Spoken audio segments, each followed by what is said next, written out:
Attention మీ అక్క పెళ్లి కోసం లేదా చెల్లెలి పెళ్లి కోసం మీ తల్లిదండ్రులు ఆస్తిలో కొంత వాటాని అమ్మి పెళ్లి చేయడం జరిగిందా? అంతేకాకుండా కట్న కానుకలు కూడా ఇవ్వడం జరిగిందా? కానీ మిగిలిన ప్రాపర్టీలో మీ అక్క చెల్లెళ్ళు వాటా అడుగుతున్నారా? మీకు ఉండేదే కొంచెం ప్రాపర్టీనా? ఆ ప్రాపర్టీలో సగం పైన పెళ్లి కోసమే ఖర్చు పెట్టడం జరిగిందా? ఇప్పుడు మళ్ళీ మిగిలిన దాంట్లో కూడా వాళ్ళు వాటా అడుగుతున్నారా?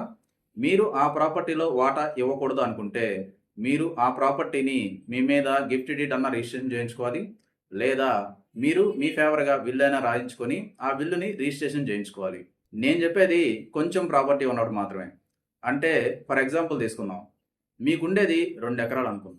ఆ 2 ఎకరాల్లో 1 ఎకరాని పెళ్లి కోసం అమ్మారనుకుందాం. మిగిలింది ఎకరా మాత్రమే.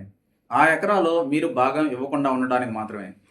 అలా కాకుండా మీకు ఎక్కువ ప్రాపర్టీ ఉండి ఆ ప్రాపర్టీలో వాటా ఇవ్వకుండా ఎగ్గొట్టేందుకు కాదు.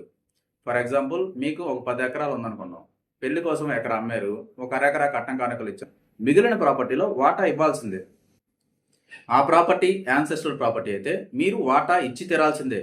అది కొంచెం ప్రాపర్టీ అయినా సరే, ఎక్కువ ప్రాపర్టీ అయినా సరే, ఆ ప్రాపర్టీలో వాటా ఇచ్చి తీరాల్సిందే.